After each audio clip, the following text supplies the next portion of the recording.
Hello, everyone, and welcome back to Minding My Mental Health. I am Tenitria Williams, and you guys already know what I want you to do. I want you to hashtag if you are watching this live and let us know where you are watching from, and hashtag replay if you are watching the replay. Again, let us know where you're watching from. You will know you're watching it live because the red button will be live. It will have the word live at the top of the screen. Again, we want to say thank you for joining us. I want everybody to give a big shout out to our guest for today, Miss Tiffany Clay. Yay, welcome, Tiffany. Tiffany is a doula, and we're going to be talking about mental health and doulas, not necessarily just those two, but just the roles of doulas and what they are seeing with the women that they are working with. We're going to be talking about some things that affect people as they are pregnant and dealing with childbirth issues, and how that impacts their mental health. So we're going to talk about a lot of stuff. Why are we having this episode? You guys know, with Minding My Mental Health, my goal is to tear down the stigma of in our community. And when I say our community, I mean the community at large, but specifically the African American community with receiving mental health treatment. I also want to bring awareness about different things that maybe we don't know about, or different topics or insights that can help us as a collective as well. So again, everybody, we're going to go ahead and get started and jump into this. Tag a friend. Tag anyone that you know that is pregnant, that just had a baby, that's thinking about having a baby. Tag, even tag some men, because this is going to be great information for everybody. And even if you say, I'm done having kids, I'm not thinking about it anymore, go ahead and tag them anyways. Why? Because we want to get as much information out as we possibly can. So again, welcome, Tiffany. Thank you for joining me. All right. So first, let's tell us kind of about you a little bit. Tell us about who is Tiffany, and then we'll get into I guess what a doula is and all of that. Yes, well, good morning. Thank you for having me. Again, I'm excited to be here. And especially right this week as we walk into Black Breastfeeding Week, which starts on the 25th. So it's actually the 25th through the 31st. Oh, cool. And that's one of the things, right? I know we have some different things we're going to touch on here today, but yes, it's an exciting time for us in the doula world, or even in the birthing world, just to highlight the beauty of breastfeeding. But I am Tiffany Clay. I wear many hats as a mom, as a wife, as a daughter. And my primary hat is as a lover of people, which is in part of brought me into this work. So it's just a exciting and fun journey for me. So again, thank you for having me. Thank you. So how long have you been a doula? I actually tell people I've been a doula long before I even knew the term doula. So I supported my first birth in 95. Oh, wow. Yes, I supported my very first birth in 1995. So a very exciting time and moment. And the way it started was my best friend and I were there, right? So she didn't have to birth alone. And her doctor welcomed me into the space. So that's one of the things I know we'll touch on today, right? Doctors or midwives and kind of doulas and everything else, but we are partners in the birth space. But so yes, ma'am, it's been a long journey for me coming into this. And one of the things that even going back myself that I learned was I was like, why am I so passionate about caregiving and supporting others? And, I truly learned that I think it's a bit of nature and nurture. Mm. I come from a long line of caregivers. So it's so ingrained in you to be a caregiver. Now, a lot of women, a lot of people don't know what a doula is. Can you tell us what a doula is? What's your role in that birthing process? Yes. So a doula is a person that provides non-medical support, but we provide physical support, emotional and educational support throughout the journey. In this instance, we'll be talking about the birth space or pregnancy, birth, and postpartum, but there's also various types of doulas. So that support person is not limited. I know oftentimes we hear it, especially now with what we're seeing in the climate around birth and everything else. We hear a lot about doulas, but there are so many different types. I completed training for birth, postpartum, as well as end of life training, right? So that hospice piece. And in fact, I didn't even know that was a part of it. It really is, right? And the goal is so that when people are in such I like to call them sacred times of transition, Mm-hmm. they are not alone. So it's Oh, really just having that support person there during that journey. okay. So if a mom is giving birth and they're having questions about, is this normal? Am I something about breastfeeding? Would they call a doula for those types of things? In some instances, yes. Right. Okay. So the doula and mom relationship, my job is to help mom bring to pass, or as best we can. Now we can't predict outcomes, Right. but to help her bring her birth desires, her wishes, or it's kind of like, what's her dream? So with my clients, we typically look at what's your birth plan? Right? Have you Mm-hmm. even given any thought to, listen, we plan the baby shower, we do a good job at planning the parties and all of that. But Mm-hmm. what's your birth plan? What would you like your birth to look like? If you could pick that, be it medicated or unmedicated, what's the Mm. location? Do you want to birth at home? Do you want to birth in the hospital, or maybe even a birthing center? Does that birthing space for you look, is it in water or out of water? Is it even outside? Right? We look at things like, wait a minute, what? But yes, what is that space? And it could be up to each individual. So you may want this and another person wants something else. And guess what? We're all so beautifully unique that that's okay. And so that's part of it. But not only do I encourage my clients that I work with and families to think about a birth plan, but also, what about your postpartum plan? So even Mm. once we get past the birth, right? So that birth, that 9 months, if we make it to 9 months or whatever that birth period may looks like, but what about the postpartum? Mm-hmm. And postpartum is an everlasting journey, right? I mean, we can narrow down our birth scope to that kind of Mm-hmm. 9 months and hit it. Are we in here? But that postpartum journey includes so much more. And it can, and not only have you changed the dynamics of your family, Yeah. yourself, your body, your relationship. Have you and your partner discuss what intimacy looks like in this moment when, hey, the baby's crying, I'm tired, you're tired, or all of those different things. That's So really I good think stuff. just being honest and open with ourselves to have the discussion, or at least have some, write down some thoughts, some journals. These also, as doulas, we encourage our clients to have these discussions not only with your partners, with your family members, but with your medical providers. Mm-hmm. Now, speaking of medical providers, what I want to know, what's the difference between a doula, a midwife, and I guess what I'd say your regular doctor hospital experience. Or your OB kind of is Yeah. where we would, kind of say in line that comparison. And I would say training, Okay. right? So So tell remember, me more about how each one, I guess, with the difference in the training. So when we look at the space of a doula, we are not required to have medical training. But when you look at your healthcare professional, so a midwife is a healthcare professional.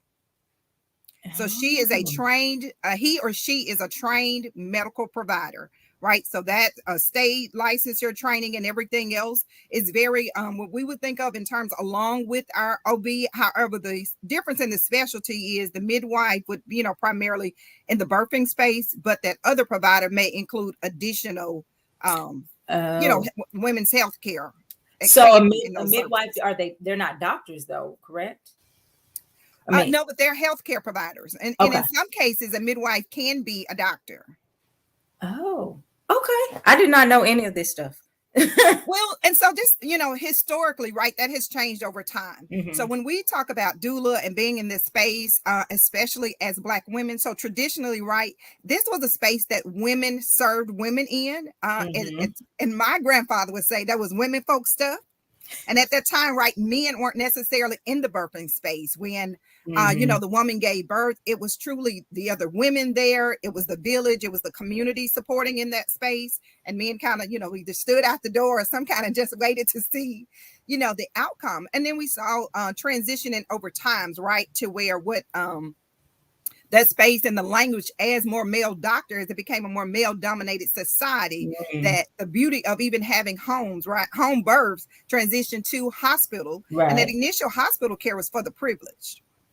So only those Hmm. that could afford it, and the elite in society. And that transition kind of brought about terms from midwives, and this being home births and everything else, to those midwives being viewed as witches and those type of things. So it Oh, kind of brought wow. some racial and negative connotations, because historically we'll look at some things, even in research, right? We'll see pictures of what we see, the granny midwives. And that was just that group of Black women, right, that either trained or supported each other in doing the work in this space. So now you talked about that, some racial things, and I actually want to talk about that today, because what we've seen, of course, there is a huge disparity in the treatment that African Americans are often receiving through that birthing process, not just birth, through the whole pregnancy. And so some of the mental health ramifications of that is higher anxiety, higher fear going into the process, because that statistics are telling us that Black women are more likely to die during that childbirth than women of other races, and all of those types of things, which is why we want to talk about this. I think is so important, again, to decrease some of that anxiety, to decrease some of the fear, but also to bring some awareness so that we can know better how to help and decrease those mortality rates. So again, statistics show that Black women are 2 to 3 times more likely to die in childbirth. What is the reason for such high numbers among Black women in your experience, or what are you seeing? Even in engaging our audience, because for me, this is, like I said, I see it every day, but I hear it in conversations and stories throughout my family, as women, or, just kind of ask, how many women have either felt unheard themselves by sharing a care provider, hey, I don't quite feel right, or, I think this baby is coming, or maybe have heard those stories throughout their loved ones sharing those kind of stories. And those are the things where we have to break that. That shouldn't be the norm, that as Black women, we say, you know what? I tried to tell the girl the baby was coming, and I was telling the doctor that I was hurting, and they're like, oh no, you just young, that baby ain't coming yet. Yes, this baby is coming. I'm trying to tell the doctor something is going on with my body. And oftentimes, and in fact, we have some reports by the CDC that share that, it's just by the high levels of mistreatment and discrimination in maternity care for Black women. So that being unheard, that, oftentimes, women can be in the position to where they are not birthing with their primary care doctor. So should, things change quickly, or their doctor be unavailable. So my doctor that I have a relationship with to say, we've been doing this for months, and even sometimes longer established relationship, that when I say something is going on, we have that trusted relationship. Right. Well, if this new doctor comes in and thinks, you'll be okay, we just checked you, and it's not, no, that every person should be heard. Their voice matters, and that's one of the things, right, we need to ensure. And the beauty of being there as a doula is to kind of be that mid person between the doctor and the staff. Again, I don't speak for my clients, but I share their concerns. Well, doctor, are you available to kind of look at this, or these are concerns my client is having. If they don't feel comfortable, we sometimes see where Black women, because of fear, anxiety, or previous trauma and experiences, don't want to speak up. And maybe it's that they're not receiving what they feel like is good care treatment, even by not necessarily doctors, but the nurses or other care providers in the room. So when their feelings are diminished, those type of things, right? And those moments stick with us for as beautiful or even as difficult as a birth can be. As we talk about the mental health, we want to be in a place to where this journey is so powerful for moms that they take away. Listen, my care team was amazing. When I shared a concern, if I told you I was hurting 5 times, that's okay. They can explain, well, mom, these are some common things. Now, if you're experiencing this level, hey, let's take a look. Let's do something different. Maybe you just need a change in position in your body, or those type of things. But the true term for it, it's called maternal mortality. So I know, because of these higher rates, and because of the fear and the anxiety, more Black women are turning to doulas. Can you speak to how you're seeing that shift in society, with more Black women specifically turning to doulas, and maybe using more midwives and that kind of stuff? Yes. So I think it's just the education and awareness Mm-hmm. that we are finding and seeing, right? So when you see another loved one die for birth, and in fact, the CDC reports that between 60 and 80% of the births are preventable. Oh wow. Wow. That's Let's just staggering. sit with that. 60 and 80% of the death that we're seeing for Black maternal mortality. Mm, I don't, sometimes preventable. even hear, oh yeah, Black women died 2.5 times rate. I don't think that sits with us. But just think Wow. that And, maternal. and I want to, like you said, I want everybody to sit with that for a minute. And if you, right, put in the comments preventable, which means there's something that could have been done to stop that from being the case. What are some of the common things that you're seeing that when they look back, what are some of those preventable things that are happening that if maybe the mom had known or if the doctor hadn't done or whatever, what are some of those things you're seeing or you've heard about? Not speaking up. So our intuition, our gut, we're saying, Mm, hey, something is telling me something is not right. And either maybe I'm just a new mom, or I don't know, or I don't want, fear of, well, what if they think I'm crazy? I know I just mm. told them I was hurting, but this feels something different. So sometimes it could be not wanting to speak up. Yeah, so definitely put that in the comments, speak up. And I think that is important. Um, that we do speak up, even if it feels like we're not being heard. Keep speaking. I had Dr. Alicia Trent as a guest as well, and she was talking about the power of advocating for yourself and the importance Mhm. of advocating for yourself. So again, I'm hearing that theme a lot. Advocate for yourself, especially in that space of giving birth. What other types of things are you seeing? So, Nietzsche, I would just add right there, if you can't advocate for yourself, have somebody there to do it for you. Hmm. Now, you'll hear Which is where different you come doulas. in, right? Yes. And some Hmm. doulas will tell you, I don't advocate for my client. Well, as a Black woman, I don't have that privilege, right? We have to have somebody that can kind of speak up. And again, as doulas, we are working in partnership with the doctors, with the midwives to best service our client. Yeah.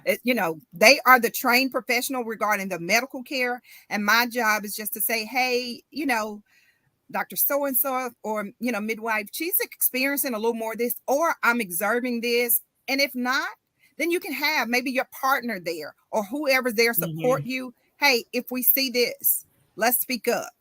So let me ask you, have you been in a situation or have you heard about situations where even the doula spoke up and the doctor did not um, really listen to the doula, or, have you seen those moments where people are speaking up and the doctors are dismissing it? So yes, I have, but thankfully, even within my case with the doctor, was able to kind of turn the situation around. Well, hey doc, listen, because sometimes, and again, not that doctors are great people, right? They're a beautiful resource, but in that moment, there may be in a lot of turmoil trying to get check on this patient and that patient. But Hmm. in my example, even though the doctor I felt at the moment was kind of brushing us off or not giving the time, I was like, Doc, listen, her life is at stake and her family, the concerns and questions that we're asking are here so that we'll know what to expect. If things don't, hey, if you say she'll be gone for this amount of time, she's something Hmm. different. When do we concern? Let's help ease some of those fears. And I think in that moment, right, even for the doctor, because I don't think it was intentional, I just think in the busyness that the Hmm. doctor was able to step back and say, you know what, you're right. Hey, Okay. let's look at this, because right there in that moment, they're seeing it every day. And for them, although birth for us is a beautiful space, it's their job. And so they're Right. seeing, could be any day from 10 moms at the same time to, sometimes I hear nurses say, hey, we've had, 100 babies today. So, right. So in their business, so sometimes that mindfulness to just be present in this moment. Mm. And That's that's that's something really I good. think we all need to do, not just in that space, but just take a moment of mindfulness. Am I present? Am I here? And Hmm. as the doula, right, that's definitely my job. But I also remind the others in the room, because think our environment also plays a big factor in that. So who do you want in your birthing space? Who's there Hmm. with you? Is that person able to speak up for you if you and your partner have said, hey, we want an unmedicated birth? And Hmm. yes, there the pain may get intense. So no matter how things put, how the either nurses Hmm. or what things are offered, or do you want to stand on this? And if you do, then that's fine. But if you decide to change your mind, then that's fine as well. But we just want those people to be in place to kind of make sure we're advocating for mom. Okay. So what happens when the professional says this is medically necessary and it goes against the parent's birth plan? So that decision is up to the parents, right? So in some cases, I've seen in some cases, the doctor will say, "Hey, we need a cesarean." Depending on the outcome, if that doctor, mom, everybody's feeling, "Hey, this is a true medical emergency, mom, this is the recommendation of your doctor." But in some cases, if the mom feels, "No, I want to try a little longer," doc, you're telling me we need a C-section. Is this a C-section we need to do in a couple of hours? What are our guidelines here? What parameters can we set that mom can be comfortable with this decision if it needs to be made, and what that looks like? And so that's just kind of sharing the resources and outcomes between mom and the doctor, and letting them truly make that informed decision. Again, as doulas, we don't make the decision for our clients, but we support them in whatever decision looks like. So if doctor's just pushing for, "Hey, listen, you just been in labor, what we feel like is too long," and that can be tiring. Those can be factors. But are you seeing additional signs, right? Are you seeing increase in blood pressure? Are you seeing, some other things that may be alarming to you? And if not, if mom says, "Doc, I would really like to try a little longer," and usually in those spaces, they're able to mutually come to some terms and decision that says, "Okay, let's do this. And then if this, by this mark, or we're seeing any changes there, then they can move forward." But so there are cases, right, that it truly becomes either a medical emergency or medically necessary, and that can change within a split second. It can. I know for me, I birthed my daughter through C-section, and I had the whole plan to go in with no anesthesia, all of this thing, and things changed obviously as it progressed. And I remember when they said the doctor's recommending a C-section because, and it was some things going on with her. And I was like, I don't want to see, that wasn't my birth plan. That wasn't my vision. I have it a certain way. I wanted it to look a certain way. And that for me was something that I had to kind of switch my mentality on pretty quickly and make that decision. Okay, if the doctor is saying there is actually, I think her heart rate was decreasing, and like there were some things that we need to get this baby out of here, right? And so obviously my goal was to shift from having birthing it a certain way to having a healthy baby. Ultimately, that's what I wanted to do. And so I had to shift mindset so that I was like, okay, the goal is to get her out of here, for us both to come home healthy, alive, well. And so, in those moments, do you ever help, I guess, kind of comfort or to help the parents in that process or in that mental space of, like, I really did. I just cried and cried when they said the doctor recommended a C-section. I couldn't stop crying because that's not what I wanted. I was okay with the decision, but emotionally, I was not okay with that decision. And here's a term I know you're familiar with, and we're all familiar with. It's called grief. In our mind, we envision, right, this beautiful picture. We envision it happening this way. And I know, of course, and then too, we have the reality as we talk about maternal mortality, all babies don't make it. So all death our births don't come out the way we envision. And so grief is real.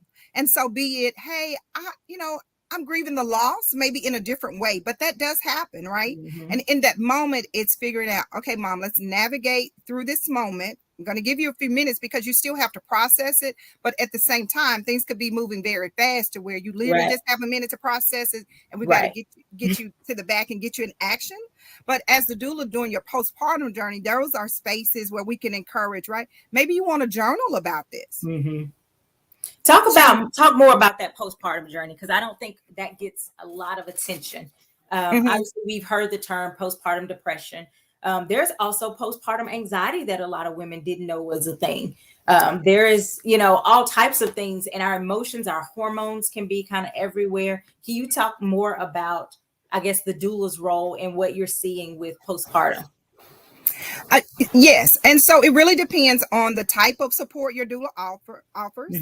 I support some of my postpartum families with overnight services so that mom and dad can get some rest, right? Ooh, so in some instances, I'd known about that. So in some instances, right, if mom is breastfeeding, I'll take care of the baby and we exchange off at feedings. So Mm. that mom still feeds and everything else, and then I am, take back over baby care, put baby back to sleep or whatever that may look like, or support the baby there. And then sometimes it's some offer day services or different things. But your postpartum journey should be based on what you and your family needs are in that moment. Okay. I I'm going to often ask the audience, did y'all know that? Did y'all know that you could have a doula come in to help mom get some rest? And I didn't know any of that. So put in the comments a 1 if you already knew that that was a thing, and put a 2 if you were clueless that that was even an option. You're bringing a lot of information I did not know about. So I think what happens is that I come from a very large family, so I know oftentimes my support system looks very different. So during my birth, my mom was right there, with me during my birth. My son father couldn't make it from work to the hospital in time, so things were happening very fast. Mm-hmm. But that looks so different. So my postpartum care looked like my mom and my grandmother right there to, nurture me, to say, nope, you can't get out of bed, or you can't do this, so that my body, and what I didn't understand in that moment, right? I was Right. like, I want to go outside. I want to shower. I want to wash my hair. I want to soak in the tub. But if there was the education from them that says, hey, right now, your body, you don't realize, right, how Mm-hmm. open your body has been, the life portal you have been for yourself and someone Yeah. else, and how To God take it has easy. blessed you to see that. And that, we don't realize that our body takes about 18 months to recover. That is the truth. And I remember after that, I went, I feel a lot still happening and going on that I didn't expect to happen for such a long period of time. And once I mean, obviously my baby's almost 9 now, but looking back, they don't tell people, they talk about the snapback, they talk about getting back out there and all of that.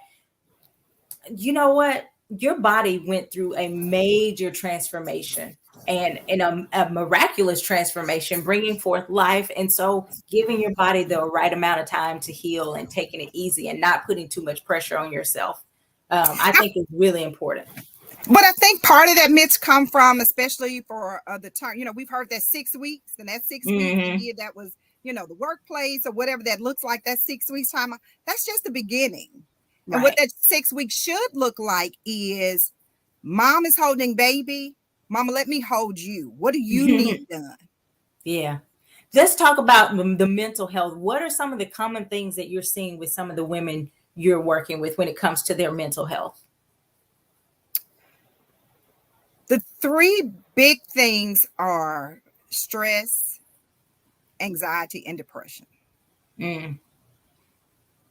Stress, anxiety, and depression. And I would say, honestly, as a mental health professional, those are probably the things that I see the most: stress, anxiety, depression. Now, some of that anxiety and depression may be a result of trauma, or, life circumstances. But yes, the majority of people that I work with, we're dealing with stress, anxiety, depression. How are you seeing women take care of themselves in that space when they do struggle with those things?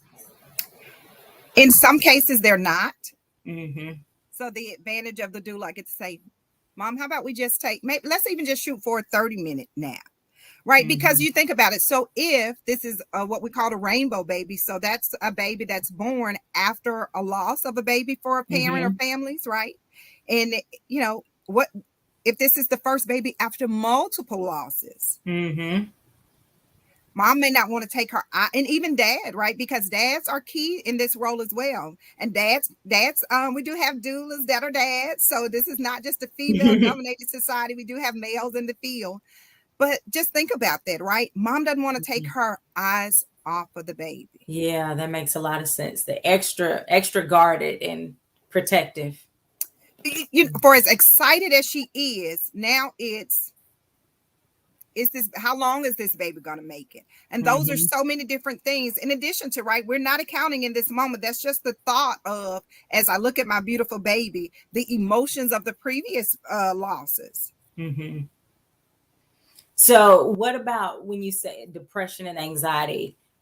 Medication typically is, especially if they're breastfeeding, you have to be really mindful of medication. What are some things that, as a doula, you would help or recommend for someone if they are struggling with depression or anxiety after the baby is born, or even during the pregnancy process?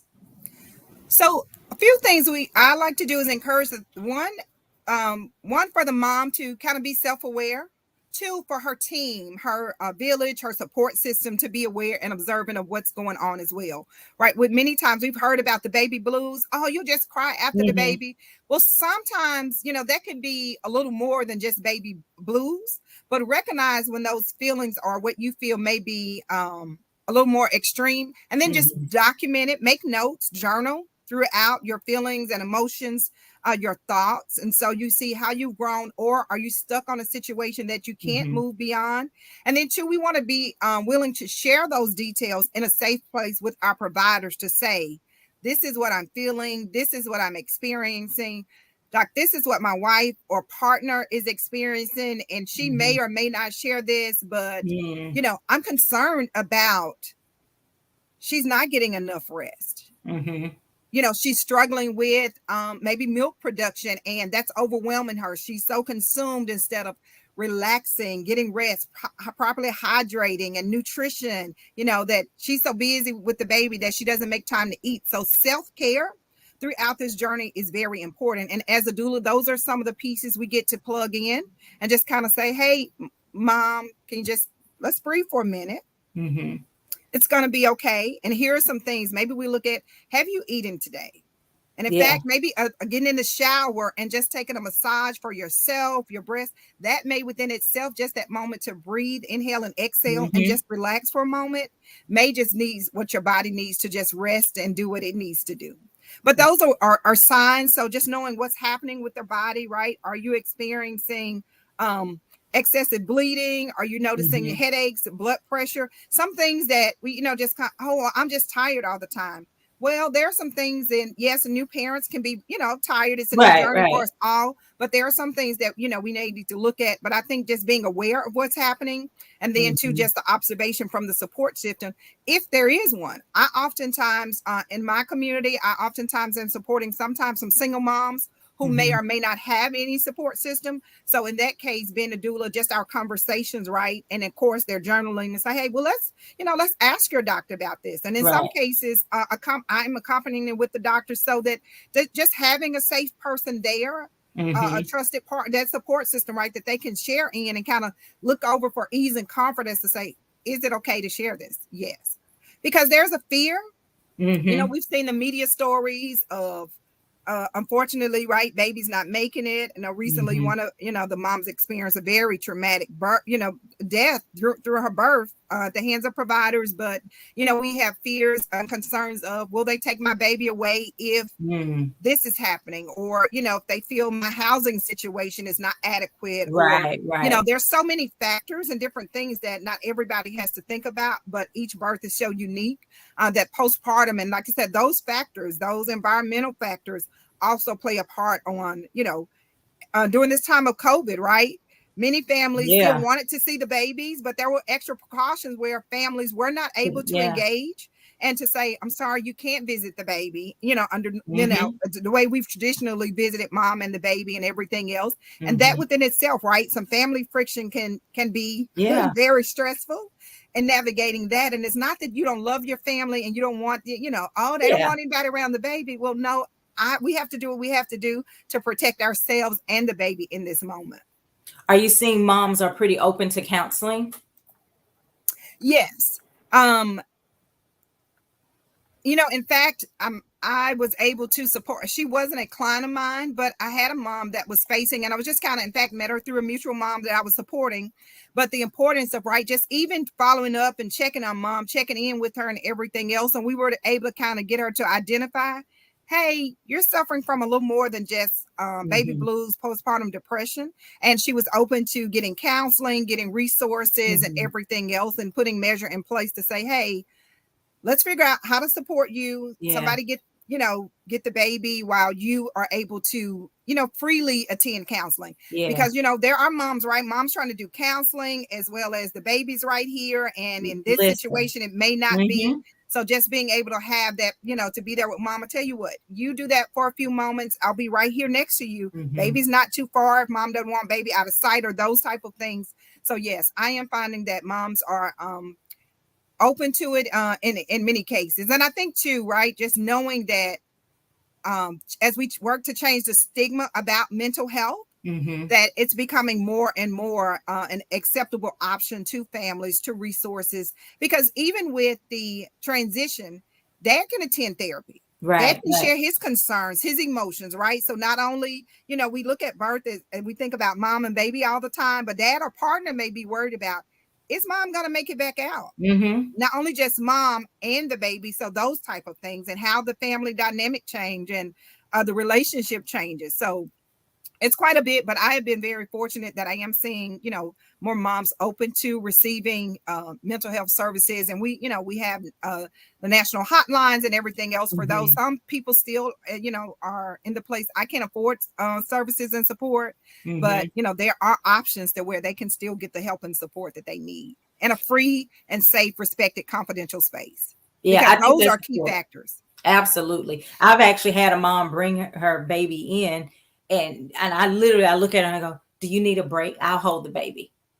And she was like it was just, even that simple offer of I'll hold the baby was such a whew, like this load was lifted just from me saying I would hold the baby. I was like, I'll hold the baby the whole session if you need me to, just so you can breathe, because she had a lot of young kids kind of back to back, and it was just always feeling like someone was needing something, so yeah, of course, obviously I'm a counselor, so of course I encourage counseling. I want to switch it a little bit. I'm trying to do the sessions or the interviews a little different, talking about the profession, but also talking about the provider or the person that I'm interviewing as well. Tell me about any experiences you've had with overcoming any mental health struggles or anything like that. So listen, I have a therapist. Good. I got a therapist. I got a pastor. I have a mentor. I have a debrief group. I have a support group. So I reach out for those. But especially for me personally, I think my first and biggest encounter outside of, just family conversations and being able to go and express myself there, my first support with a therapist came in was during grief. I lost my brother by way of suicide. That's hard. And tell me how you coped with that, or how you processed through that. Initially, I didn't know how. Yeah. It's a hard thing to know, it's grief by any form of grief is difficult, right? But when we feel like there was something that was possibly quote unquote preventable, it can be really, really difficult. Tell me, how long ago was that, Tiffany? So he transitioned in 2011. Okay. So from that time till now, tell me about your healing process. So initially, in the very beginning, right, it was a very difficult healing process. I didn't know where to begin. One, just even the word suicide, and to know, like, wait a minute, are you serious? The belief behind it and everything else, because it was this vibrant person. I just talked to him. And so then it became a place of internalization. Hey, what did we miss? What did we not see? What did we not know? And those type of things. And so for me, I realized that not only was I hurting, of course, my entire family was, and we didn't quite know how to talk about it. Yeah. And so I reached out and got counseling. And then that in turn, and some other family members, right, we decided by way of counseling, hey, let's figure out, one, I need this for me. In order to navigate this space, because it was again, it was very hard, and a lot of internalization, and one, just trying to understand and comprehend so many different questions and everything else. But that was one of the best things. It provided a safe place to say, I don't know how I'm feeling, what I'm feeling, and these are feelings that I've lost loved ones before. My grandmother had died via cancer, or we'd had loved ones to die, just from old age and everything else. So not necessarily as traumatic or, experience, and definitely not as, I think for me, as shocking. Mm-hmm. as this one was and as abrupt. So just navigating through those spaces and learning tools and techniques that sometimes we don't have the answers and we don't have to know the answers. Yeah. What are some things you learned through that process about you? Mm, It's yeah. okay to just release and let, to just sit in that moment, and it's okay. Yeah. Was that a difficult thing for you to understand at first? Like, It did was, crying feel like a failure in some way for you? I think it more so felt like in that moment, and because again, my caregiving background, right, always loving and nurturing and supporting even my loved ones in my family, right, that I needed to be strong for them because they were so torn. But in fact, I needed to figure out that getting a therapist was the best way to be strong for Hmm. me. Yeah. But in that moment, right, it the crying, and in fact, because I think for all of us it's such a difficult time, it evoked so many. One person crying kind of evoked tears and everything else in another Mm, one, that it just kind of felt like, oh my gosh, if I cry or I see a can't cry. picture, that it, especially trigger for my parents, right, that it was making my mom cry even more and Hmm. everything else. And so it was those kind of things. And like I said, especially coming from a family of caregivers, learning that Hmm. uh, on any given day, right, if I'm looking for my dad now, like, Daddy, where are you? He's probably somewhere. Either my father's a veteran, but most days, right, he's somewhere with his veteran buddy, either just spending a moment in them to Hmm. fellowship or a safe space to share their thoughts that may or may not have family, or either transporting to appointments or feeding them or taking care of their needs and different things. And then my mom, she was a retired pre-K teacher for about 30 years. And so now she does in-home private child care Oh, education. And so wow. we're always still nurturing and Hmm. pouring, but it's such a difficult time, right? It was, man, when I cry and I'm the one making my parents cry on top of a very difficult situation. And so Yeah. just learning how to say, you know what?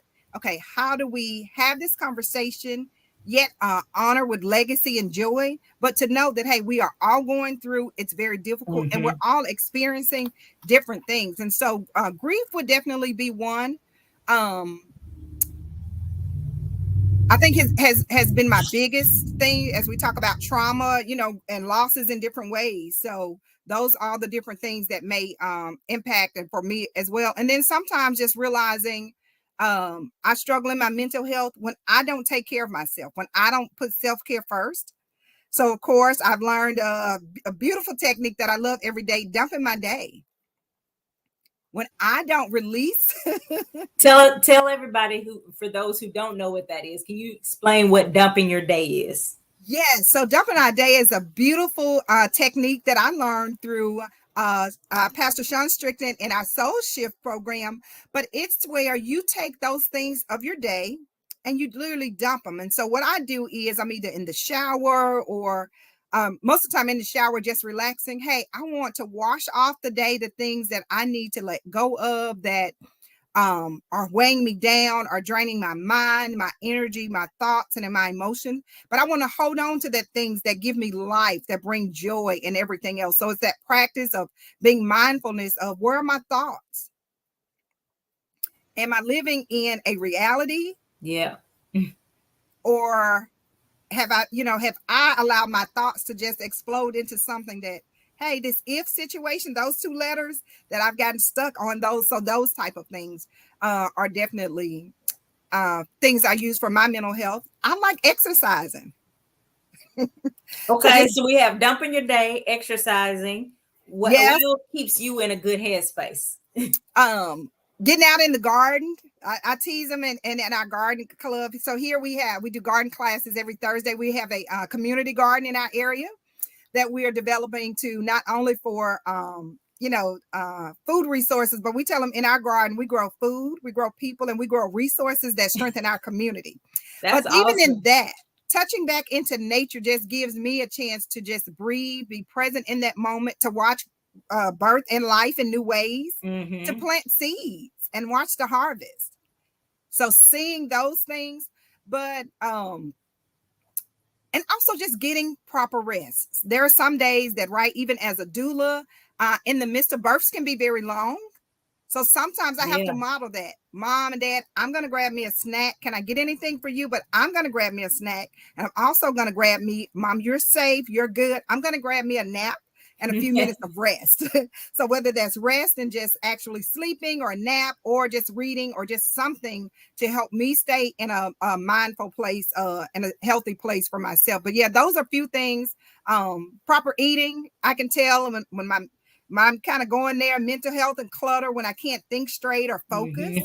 Mhm. When I go to grabbing unhealthy snacks versus, hey, let me put in those things right that don't weigh me down, that don't give me Right. itis and those type of things. So for me, self-care and putting myself first definitely is a priority for me. And that helps with my mental health. So physically, mentally, spiritually, and Mhm. emotionally, because again, all the things that are happening around me and in my space, that's a lot going on. So not only am I supporting others, but I have to be aware of that for myself as well. Right. And so I want everybody, if you're watching this, I want you to share what are some of the things that you do. And Tiffany may have given you some extra ideas, some things that you do to help kind of take care of when we're talking about self-care. But also you started listing some things that you notice are signs that you need to implement your self-care. And you said it was difficulty focusing. You mentioned snacking on unhealthy things, those types of things. So I want people to write what they do for their self-care, but also what are your signs? Because to me, that's so important. And sometimes we don't recognize what's the sign that I'm not treating myself properly or I'm not treating myself as well as I need to. So put in the comments, what are your signs that you see that, and for me, it was the eating. Yeah. It was the not resting, difficulty focusing, very similar, and the eating. And it would be, especially if I would feel stressed, I would even at times be eating saying, I know I'm only eating this because I'm stressed. And so, but that awareness began to help me to say, I'm eating this because of stress. So it moved from I'm eating this because I know I'm stressed to I know I want to eat this because I'm stressed. So instead, what I'm going to do is I'm going to go outside and I'm going to take a walk. Instead, I'm going to actually call somebody and process what I'm feeling. But if you don't have that awareness, you know, you'll just keep going on. Self-awareness and self-reflection is something we have to continuously do. And Yeah. I would challenge our attendees, right, as they think about those things for themselves, if they have a child or partner or someone close that they can ask, hey, what are my triggers? How can you tell when I'm getting Mm, irritable? Or how can you tell when I'm getting stressed? Are there any things that I do? Because sometimes we do them and others can recognize they can them see it. Yeah. before we do, right? Because I can hear my, when my boys were younger, of course, they're young men, and one is working on his doctorate in physical therapy, and the other one this is his last year in college for his bachelor's in accounting, and one in Well, business, shout out to your boys. right? So yes, I am very proud of them. But when they would be, mama's it. Here she come. There she goes. She getting cranky, or because even hearing, right, we may not Hmm. necessarily stay in tune all the time. They be, she fussing today. So just hearing those things around us, right, and what others would say as, yeah, when you start to get irritable, we like that Snicker commercial, right? When you start to get You're not irritable. yourself. So yeah, but like I said, self-aware, and then being in tune to hear what they're saying. Hmm. Hearing the feedback without getting defensive about it. Yes. Because if your family says you get cranky around this, well, the only reason I get cranky is because you do, we blame, and as opposed to saying, you know what, I do get cranky. I need to figure out a different way to handle that. And I think, again, being self-reflective, self-aware, and being able to hear stuff without automatically jumping to the defensive and being able to hear it and go, they're probably right. I need to look into how I'm talking to them or how I'm responding to these things. And so, Or yeah. hopefully one of the things that they don't do, where I had to learn, my husband will say, I'll do this. And the first thing I'll say is, no, I don't. And then he could just sit back and literally, as I'm saying, I don't do that, I'm finding myself doing it. And he just like, okay, So, right. But those things, as you mentioned, just being open to receive it and be like, okay, but it's not necessary. It's not an attack. It's just, hey, my observation is I probably Hmm. watch you more than you watch yourself Right. sometimes. And this is what I see. So just being able to, like I said, to take that feedback and know that what it's given in love is what they see. It's not a judgment call. Hmm. It is just what's happening in the moment and some of the things that we do. And then just being mindful to share, and if we want to be, and again, to the attendees, I said we have to want accountability. We'll ask for it, but do we truly want it? Mm. If you see me going for those snacks, can you. Right. That is a huge point. We can say it's funny because I'll say I know what works for me and what doesn't work for me. And so even with working out, my husband is very disciplined with his working out, and if he says he's gonna find time that day, he's gonna find time that day and work out. And I said, I have to find something that works for me. And so I've been working out early in the morning. I don't want to get up that early. I'm going to be real honest. But I had to find the system that I knew would keep me. And that was in a group setting. I knew that going in a group setting, even though they don't know me, it's something about it for me I've seen is probably the best result. So I had to say, I got to be accountable to some other people. That going to that group would just make me, there was a sense of accountability of going to the group training and doing those types of things. And so, like you said, being open to accountability is really important when we're talking about taking care of our mental health. Now, Tiffany, you said throughout, you said, I have a pastor, a mentor, a counselor, a group for this, and all of these different things. What